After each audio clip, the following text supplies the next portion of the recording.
Hello, everybody, and welcome to the Spoiler Warning Podcast. This is review number 759 with a review of Drive Away Dolls. I'm Christopher Schnese. And I'm Stephen Miller.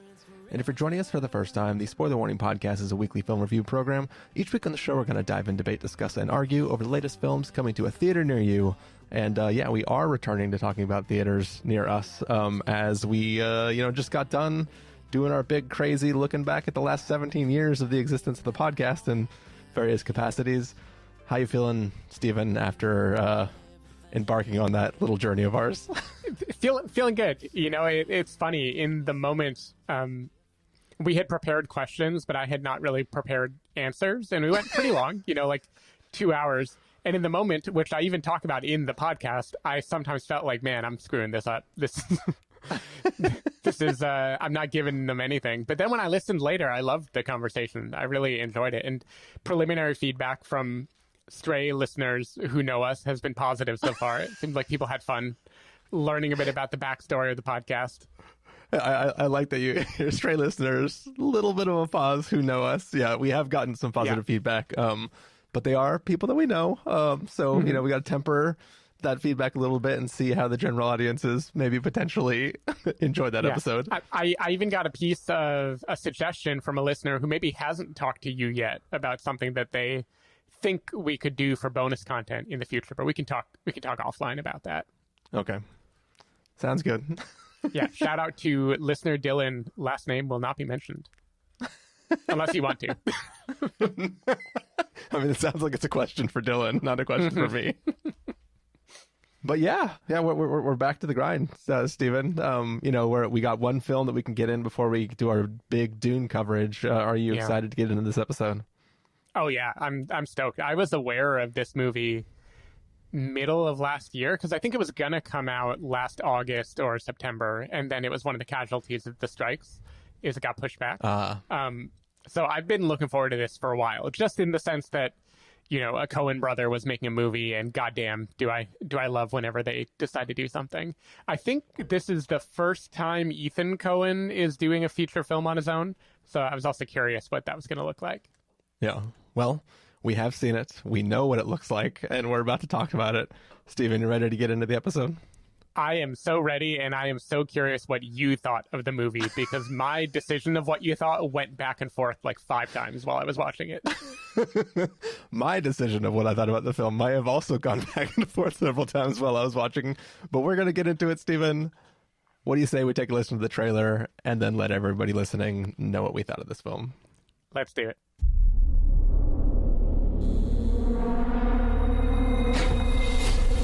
The case, Santos. Not on your life. Hello, girls. It's the last body shot competition, so we are gonna salt you up. I've had it with love. I don't believe it's relevant to the 21st century lesbian.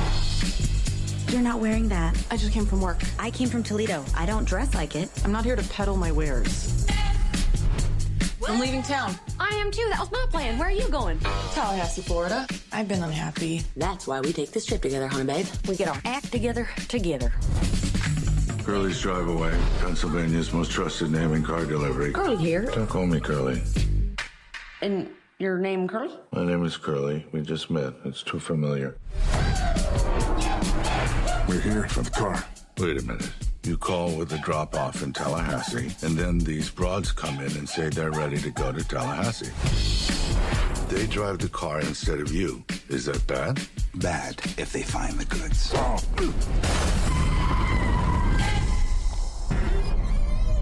What? You should see what's in here. I bet it's locked.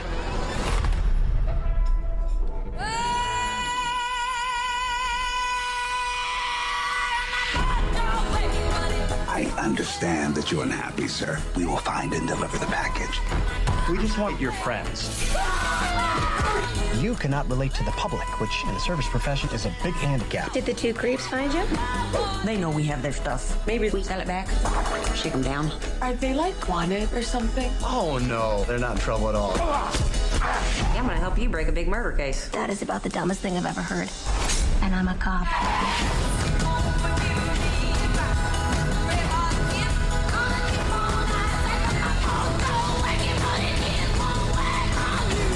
Who are you?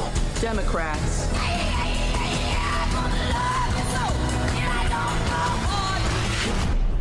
Wow, you've had a full day.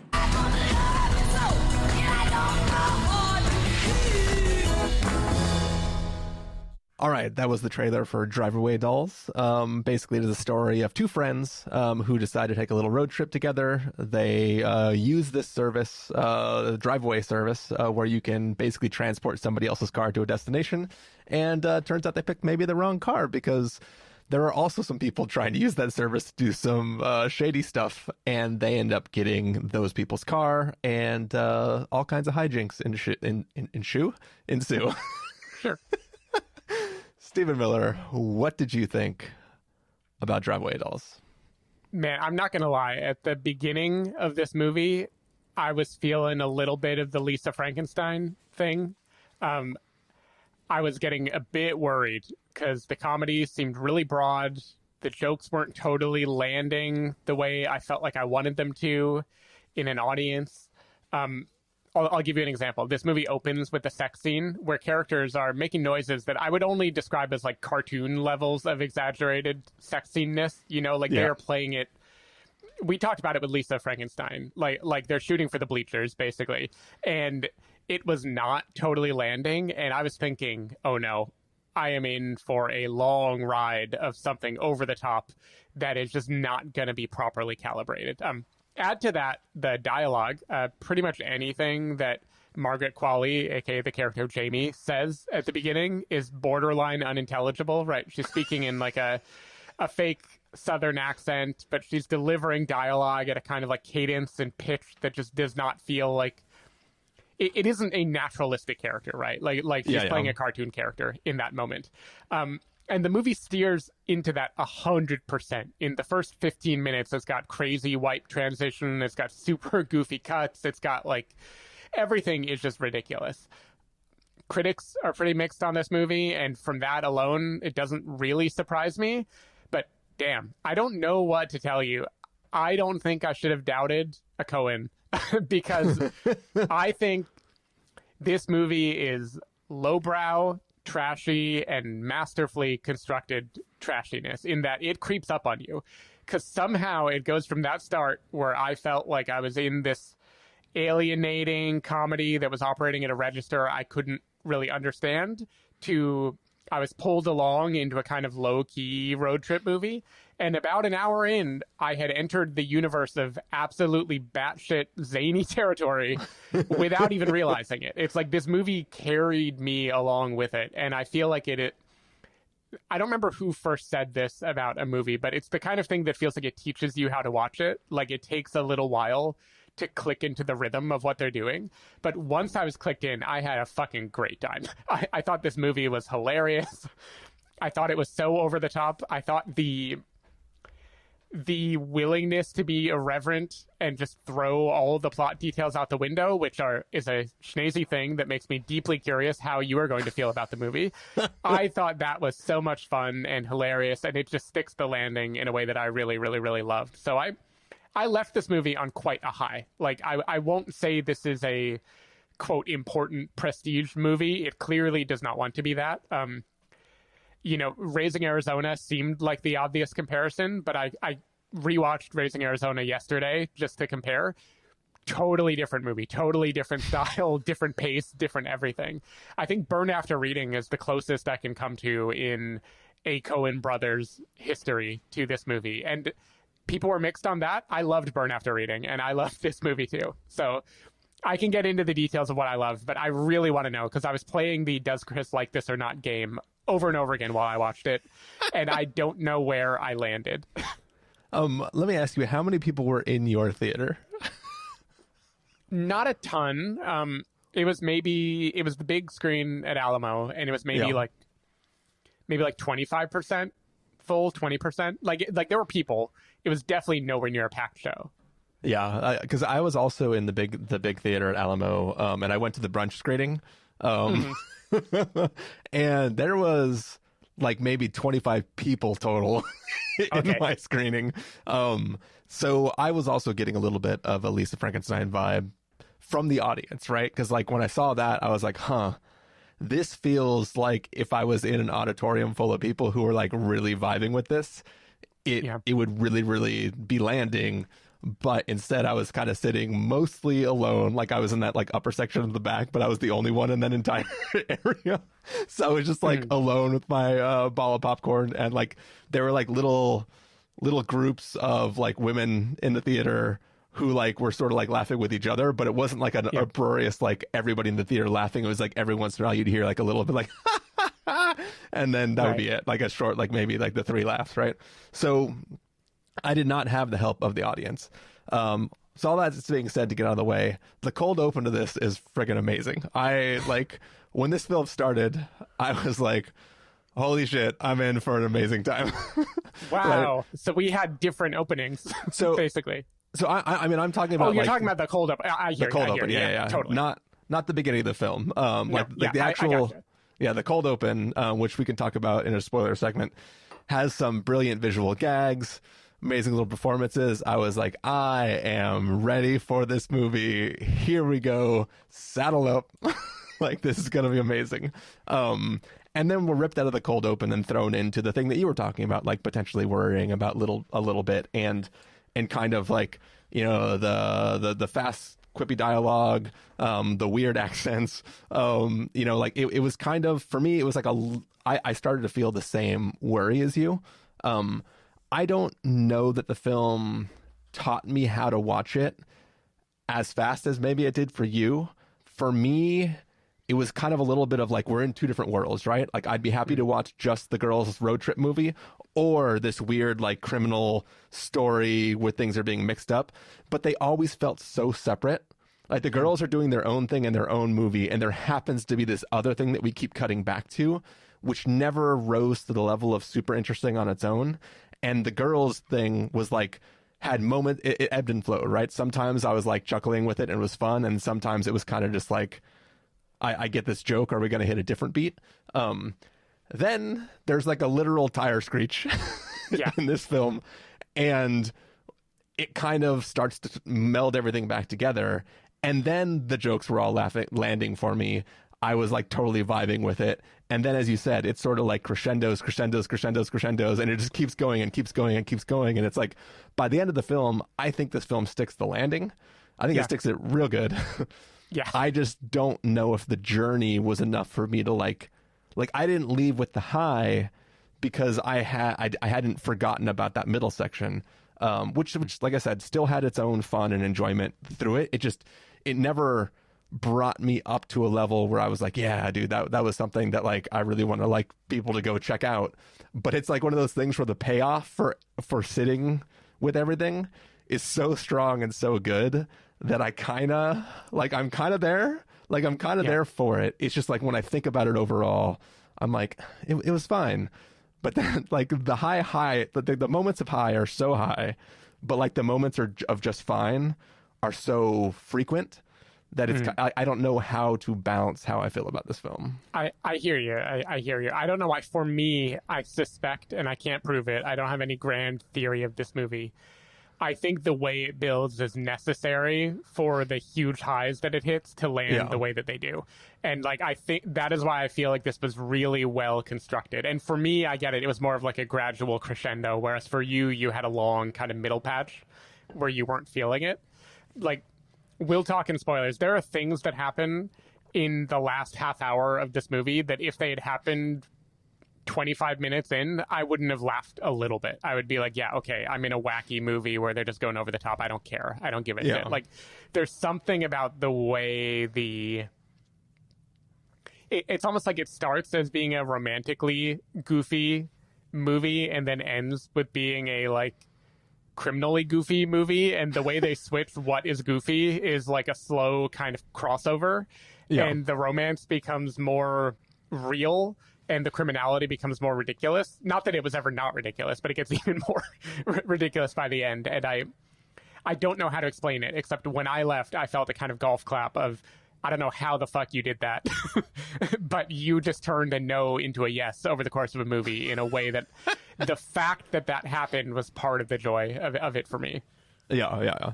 And yeah, I totally get where you're coming from, because like I said, I got there eventually. It's just for me, it kind of burned too. And I think too, if the Friends road trip movie or the criminal hijinks movie were just a hair better, it would have felt more even. But because it's kind of like I'm waiting for the kettle to do the, I'm trying to wait for the kettle to reach full steam.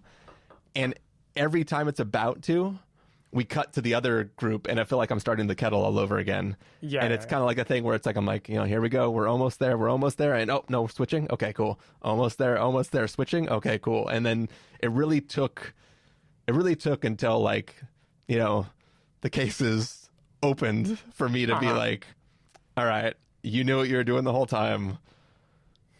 The journey may have been worth it. And yeah, so that's kind of how I felt about it. Cool. I get it. I do want to highlight, by the way, because I was curious the inspiration for this movie, and I was reading up on it a little bit. And so it is given a sole directing credit of Ethan Coen, but he wrote it with his wife, Trisha Cook, who essentially, as far as I can tell, co-directed the movie with him, and they've wanted to make this movie for a long time.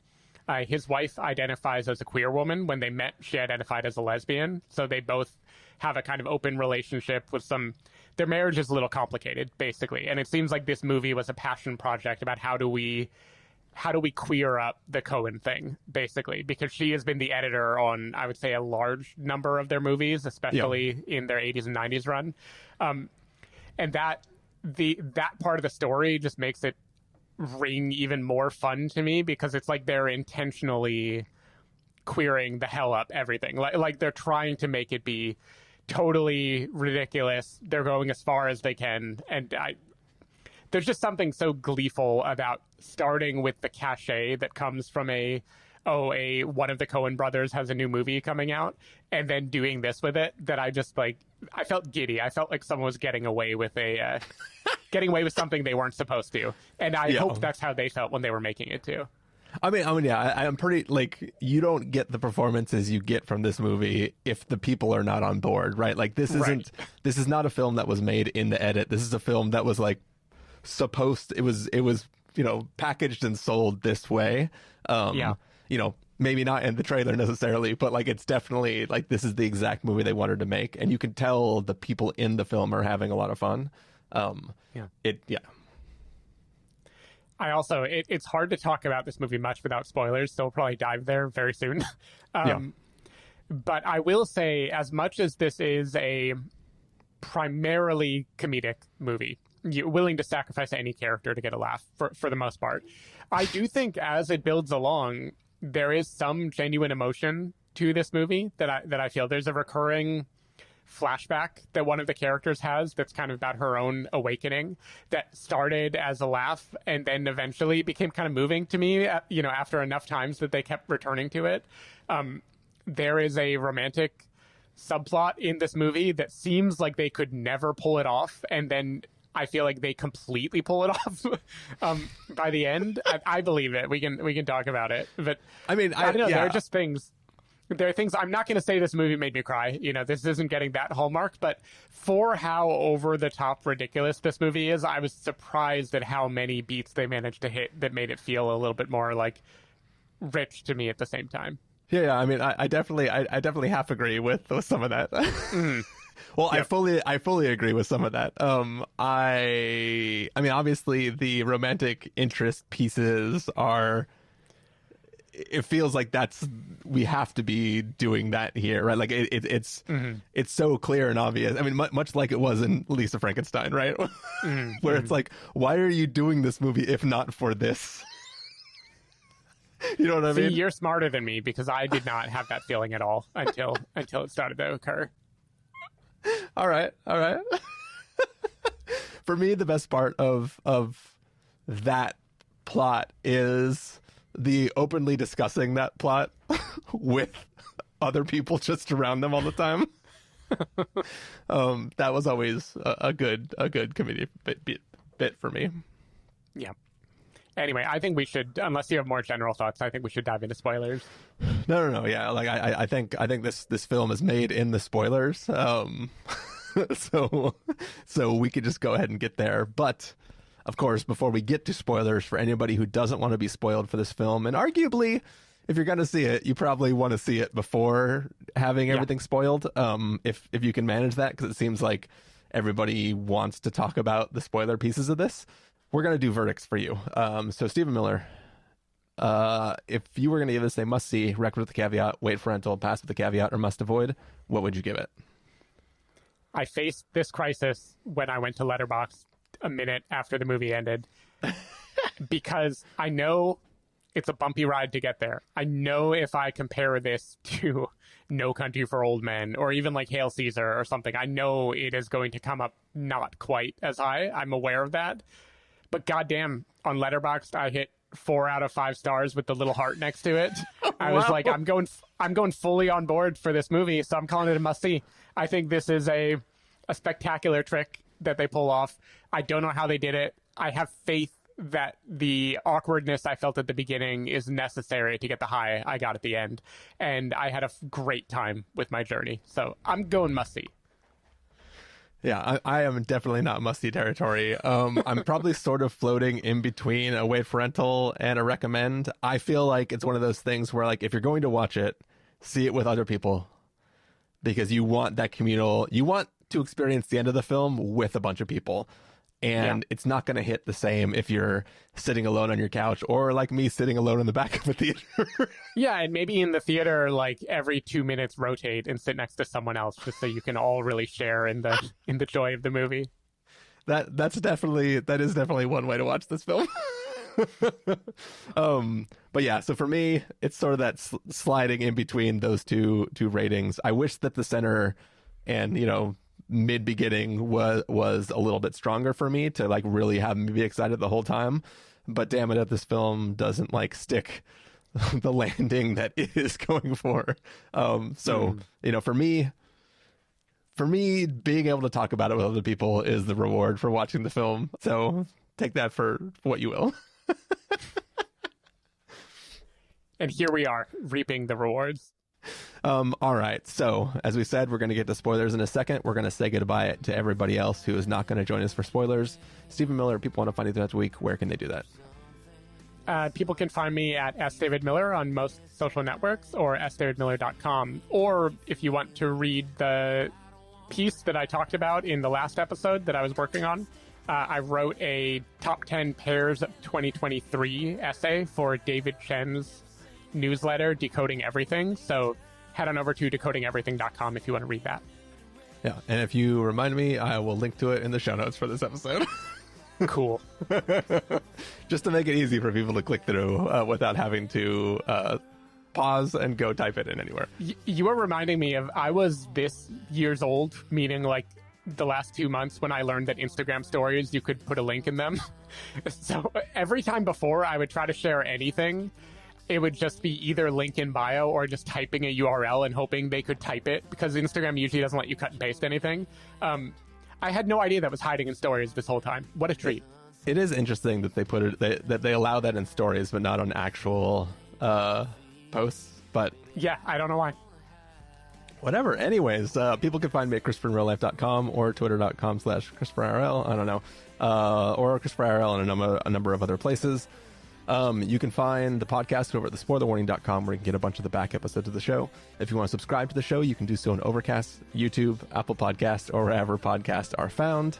Funny story, Spotify has like seriously messed up all their shit as they keep acquiring companies around podcasting.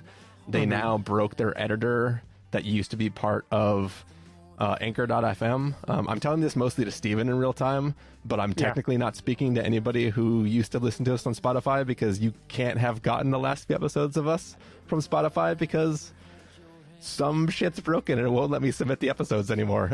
They're just stuck in draft form, and each week I try to resubmit them. I certainly don't want to criticize any listener, but if you are using Spotify as your podcast app, maybe Google, look up what other podcast apps exist out there. It gets better, I promise. Unless you're just pot committed to the Ringerverse or something like that, and then I understand you might be sold on Spotify because you've been forced into it because they bought your favorite podcast. But for everyone else, trust me, Overcast, Pocket Cast. There's better things out there that will satisfy what you need. And also, Steven, I subscribe to a number of the Ringerverse stuff in Overcast, so do I.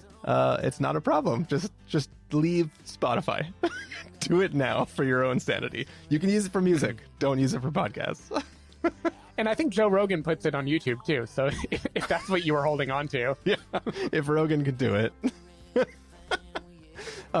Anyways, where were we? If you want to know the episodes go live, you can follow us at twitter.com/spoilerwarning, facebook.com/thespoilerwarning, or instagram.com/thespoilerwarning. If you want to get a hold of us directly, you can send an email to fans@thespoilerwarning.com, or you can use the contact from our site. Music for this episode will come from a track selected from artlist.io, so hopefully you're enjoying that. That music, it is going to fade up, and while it's faded up, Steve and I are going to go check the trunk, see what's in there, and when we come back, we're going to unleash a bunch of spoilers on you, so get ready. See you in a moment. We don't gotta stay friends forever. We can start a whole new chapter. Find our happy ever after. The only way to know is ask her. Yeah, babe. We don't gotta stay friends forever.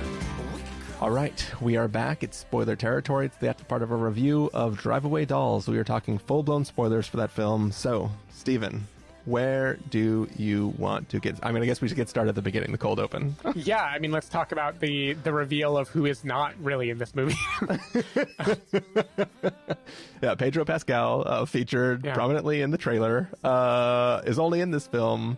Well, I mean, he makes some sort of appearance of sorts throughout the rest of the film. Yeah, his appearance is in this film multiple times. Yeah. But the living, breathing Pedro Pascal is in the cold open.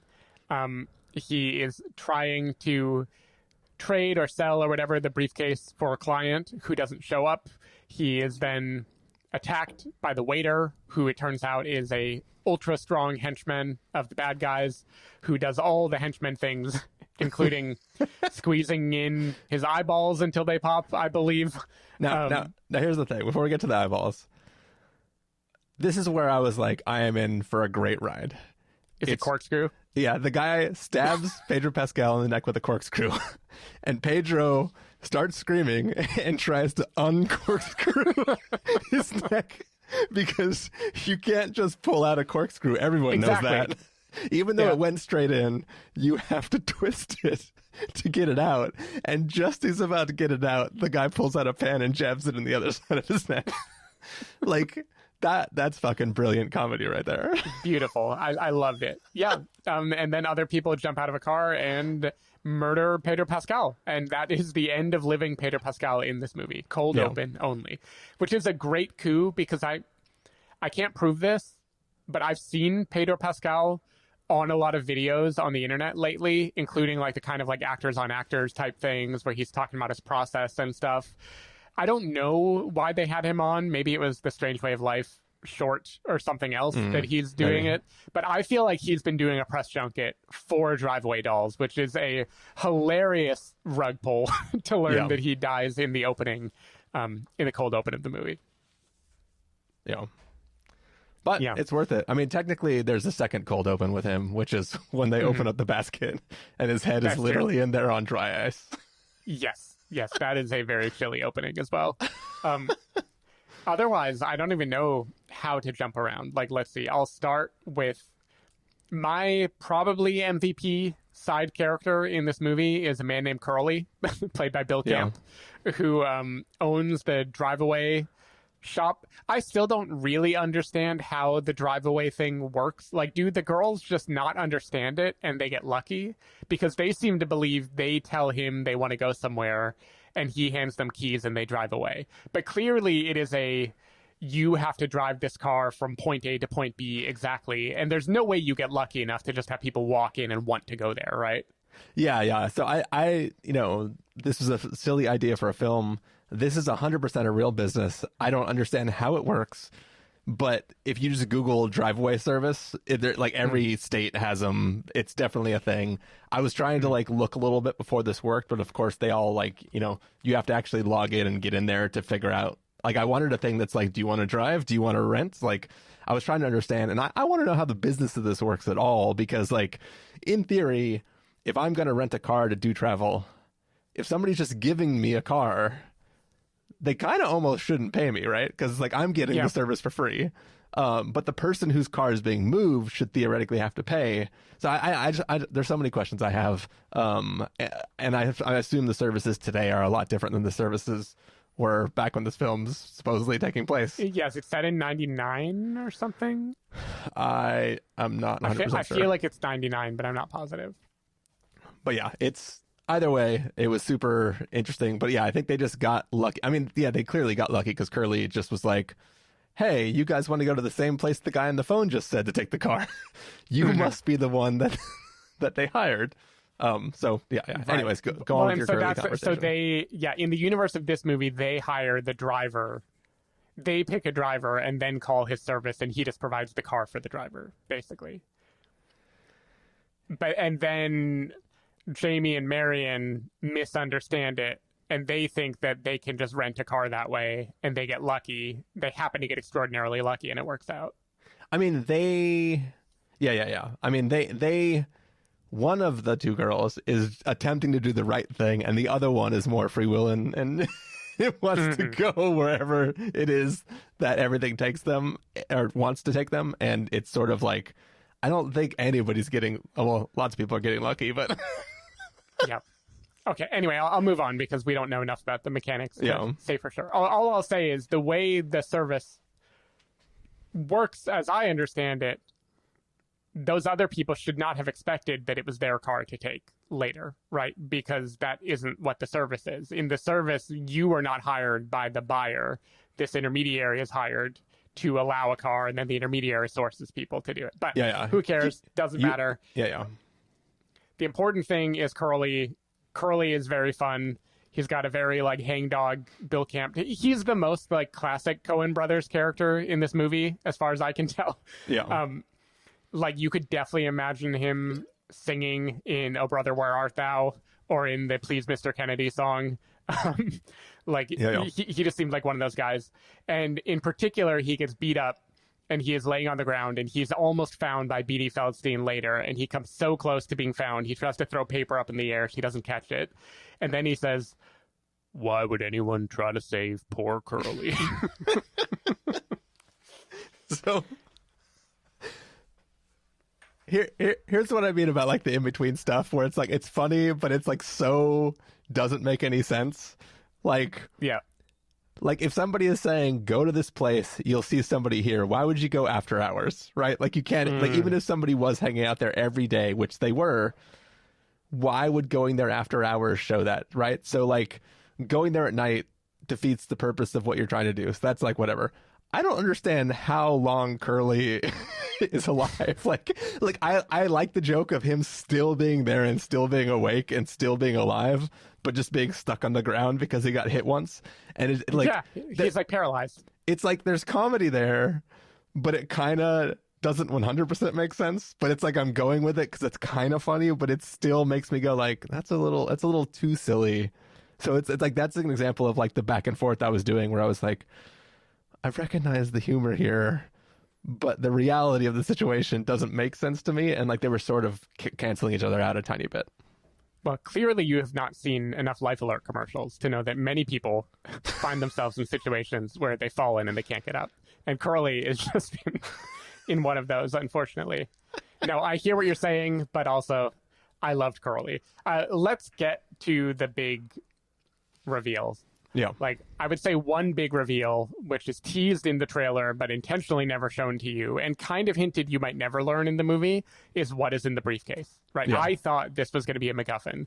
It was going to be a glowing thing that none of us ever get to look inside, and the whole movie would be some Guy Ritchie type, all the terrible things that happen to all the people that are trying to get the briefcase, while the audience is never privy to what is inside. That is not true. What is inside are 4 dildos. In particular, 4 perfect replicas of famous people's penises, including Senator Chanel. I think it's Channel. I'm going to say Chanel. Played by a wonderful Matt Damon. Matt Damon is in this movie. Matt Damon is hilarious in this movie. Matt Damon has had his penis molded fitting a cast when he was a young hippie who smoked pot one time and wound up with Miley Cyrus, and now he is trying to get his dildo back, and that is what all the bloodshed and money and everything is going for. Love that joke. Paid off in spades. Laughed my ass off when it was first revealed, and then as it gets layered more and more and more into the story, I just could not stop giggling. But even back up, and then I'll let you go in your spoiler directions. We are first introduced to Matt Damon by way of a billboard. Yeah. Showing that our lesbian protagonists have entered the state of Florida. Yeah. The billboard is showing the senator with his Christian wife, Christian family, and his kids who are eerily, their eyes seem too far apart and they seem kind of inbred. I was cracking up at that first revelation of this is what the horrible, like, religious conservatism of Florida looks like to our queer characters. And that was the moment that I was 1,000% on board for the movie, and it never let me up after that point. Yeah, I mean, there are not too many, like, there are some times in a movie where Matt Damon is revealed as a late stage character in the film, and people laugh when he comes on screen. Sure. In this film, people laugh, but for the right reason. Like, perfect casting, 10 out of 10, no notes. Like, you just brought me back, film. Yeah. And I think he continues to not disappoint. And I love his performances throughout the film. And as the plot gets, like, stronger and stronger, and he's sort of put into the Pedro Pascal sort of role, like in the reprising that whole, like, opening scene again, all of that stuff was totally brilliant. And I do kind of like the, like, as much as I'm joking about, like, how unbelievable the various aspects of the story is, somehow I like and semi-believe the weird rationale between why these penises have to be collected and not be allowed to go out in the universe. I thought it was pretty hilarious. Yeah, especially because, of course, logically speaking, you could just deny it. You could just say, no, that's not. It's not my penis. Yeah. Who would prove you wrong? You know, who could possibly say otherwise? But I love it. Yeah. It's like he knows. Exactly. It's being used. It's being defiled. Yeah. I definitely have more favorites. For one, just continuing on the dildo train, you kind of think that is going to be the height of the movie, is when it's revealed that these are dildos, and then you're revealed who they belong to. But no, this is where the crime story collides with the romance story, because Jamie and Marian decide to have sex with the senator's penis. Yeah. And that was the kind of thing where even just saying that sentence, I was like, how did you build a movie where you are able to say that sentence and make it feel like a reason for cheering? And that was when I just kind of had to slow clap the writing of this film, because I feel like it was just hilarious. Yeah. And once again, though, not to tamp it down too much, but, like, it is hilarious on the page. But the hate that this character has for the penis, does that override the wanting to fucking get fucked by that penis?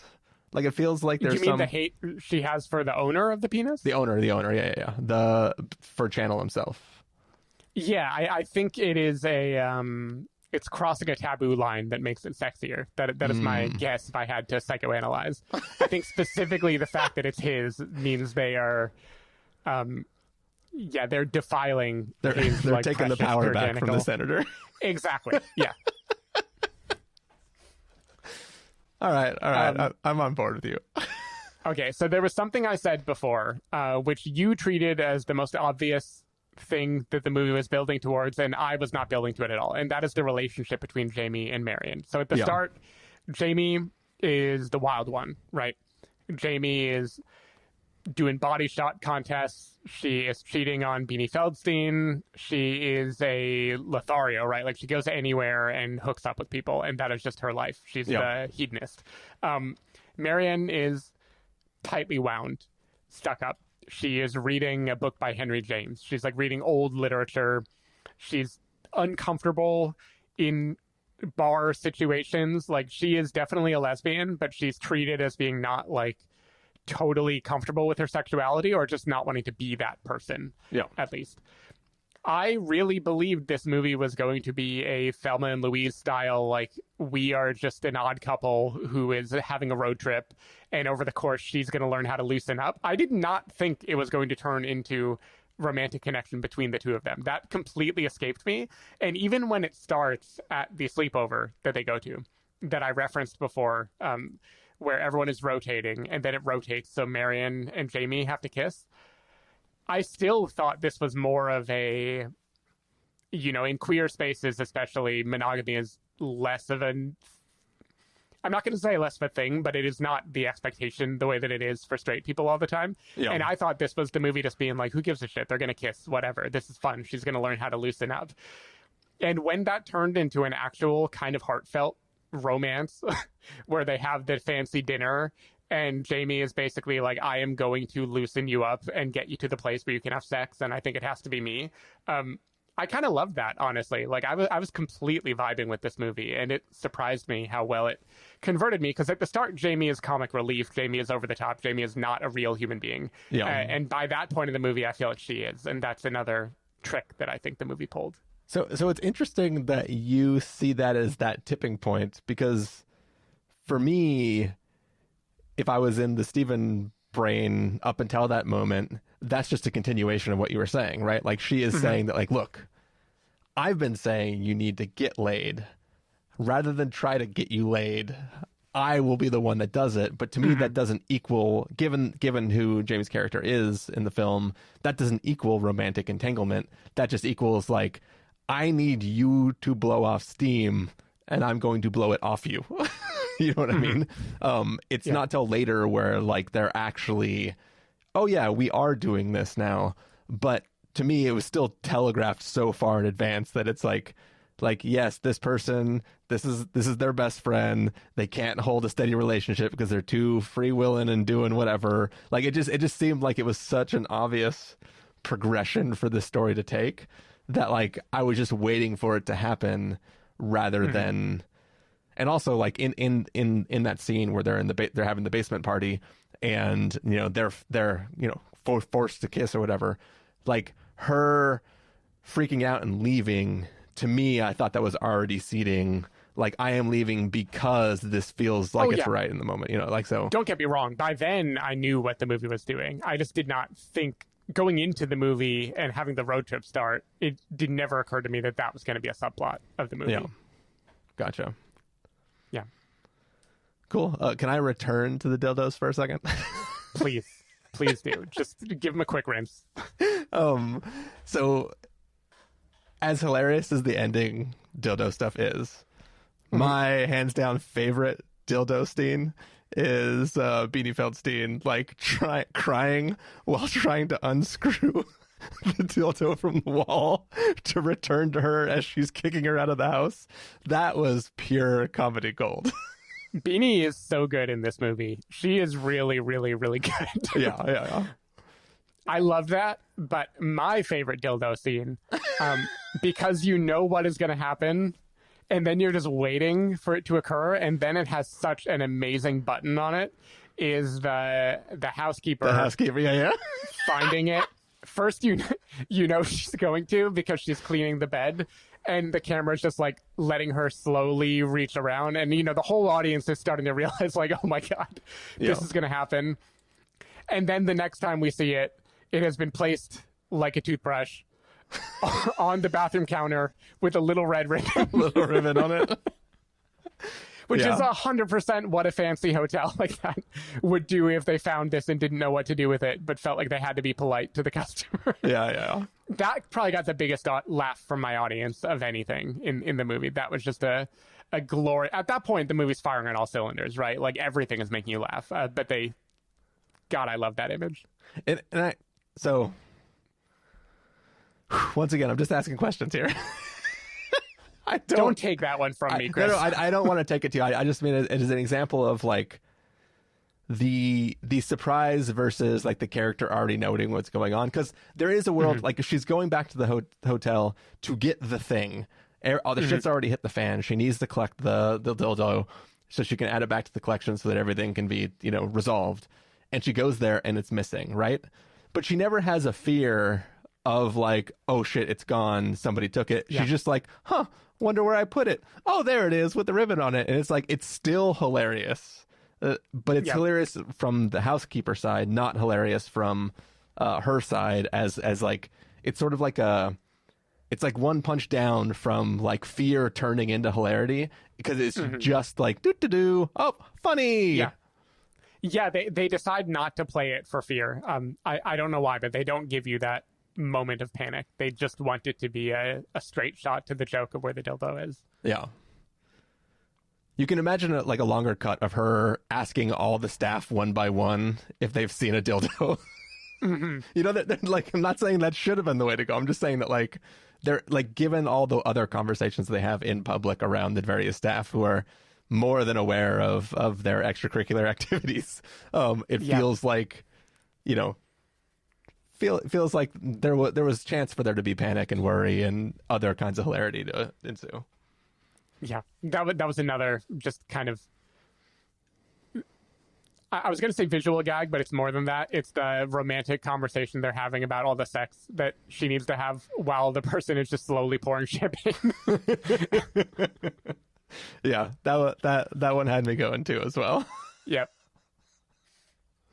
Anyway, yeah, good movie. I'm not going to say perfect movie, not by any means, but had me laughing. I guess as long as we're here, we might as well talk about the very, very ending, which I think is a kind of not the very, very, very little button, but the close of the dramatic action, which is Matt Damon coming back to try to shoot them and take the money that he's given them. Beanie Feldstein has been brought into the proceedings. She is a cop. She is finally getting her moment now of pulling out a gun and protecting him falling and the dildos flying everywhere and that being front page news. That is just like, to me, that is just like the coalescing of everything you've teed up in the whole movie just happening all at the same time in a way that I just, big fan. Yeah, it was fun. It was fun. Yep. I won't try to take that one from you, Steven. Okay. Thank you. Cool. We done? I think so. Was that good for you? It was great for me, Steven. Great. You know, we went from one film getting excited about 4 worms to to next week when we're gonna be excited about even bigger worms. Can't wait. Just building up. That's what you want to do with these things. You want to build up gradually. Yeah. In circumference. You know, maybe that's where my head was going, but the whole time, the whole movie, I kept thinking like, it's funny how the Jamie character looks a little bit like Timothée Chalamet. She does. She has like his exact signature hairdo. Yeah. Yeah, I was also thinking that. She definitely has a bit of a Timmy look. And also, his sister, Pauline, is in The Sex Lives of College Girls, too, and she also looks like him. So I need to do a side-by-side and see what I think about this Margaret Qualley fellow. Yeah, well, you know, if you just Google it, I'm sure lots of people have done side-by-sides. You probably already have the comparison available. Yep. Cool. Well, that's it for this review, this spoiler segment. We're going to take off, and we'll see you next week for Dune Part 2. Later. Bye.